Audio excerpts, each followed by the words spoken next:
So നമ്മൾ ഇന്ന് കാണാൻ പോകുന്നത് ഹെട്രോജീനിയസ് ഇക്വിലിബ്രിയ ആണ്. ഓൾറെഡി ഹോമോജീനിയസ് ഇക്വിലിബ്രിയ പഠിച്ചു. ഹോമോജീനിയസ് ഇക്വിലിബ്രിയയിൽ റിയാക്ടന്റും പ്രൊഡക്റ്റും same ഫേസിലായിരിക്കും.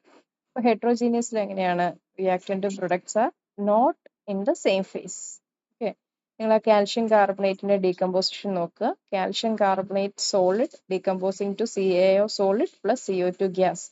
So this is an example of a heterogeneous equilibria. അപ്പൊ നിങ്ങൾ ഇതിൻ്റെ അകത്ത് പ്രത്യേകം ഓർക്കണം, ഈ reaction should carried out in a closed vessel. കാരണം ഓപ്പൺ വെസലിലാണെങ്കിൽ അത് തുറന്നിരിക്കുമ്പോൾ CO2 പുറത്തോട്ട് പോകും. അപ്പോൾ ഇക്വിലിബ്രിയത്തിലായിരിക്കാൻ പറ്റുവരില്ല.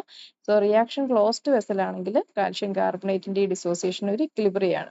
അപ്പൊ ഇക്വിലിബ്രിയത്തിലായിരിക്കുന്ന ഒരു റിയാക്ഷന്റെ ഇക്വിലിബ്രിയം കോൺസ്റ്റന്റ് എഴുതാൻ നമുക്കറിയാം, product of concentration of the products by reactant.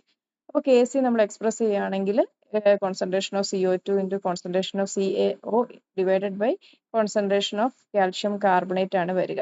പക്ഷേ അതിൽ നമുക്ക് it's by the assumption concentration of the pure solid bar liquid is fixed and cannot vary, so we will take it as unity.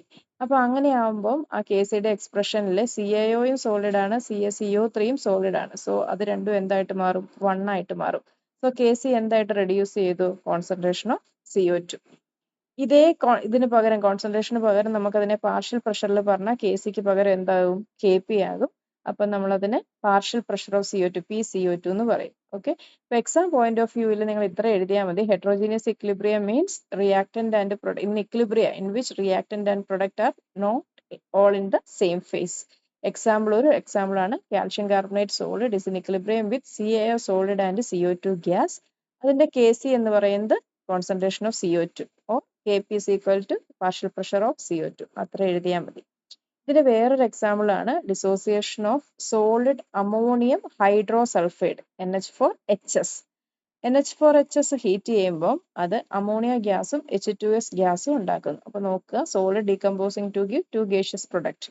അപ്പൊ ഇതിന്റെ KP എന്ന് പറയുന്നത് partial pressure of NH3 into partial pressure of H2S ആയിരിക്കും. Okay, അപ്പൊ heterogeneous equilibria with example ചോദിക്കുന്ന ഒരു question ആണ്. അപ്പൊ ഇത്ര എഴുതിയാൽ മതി.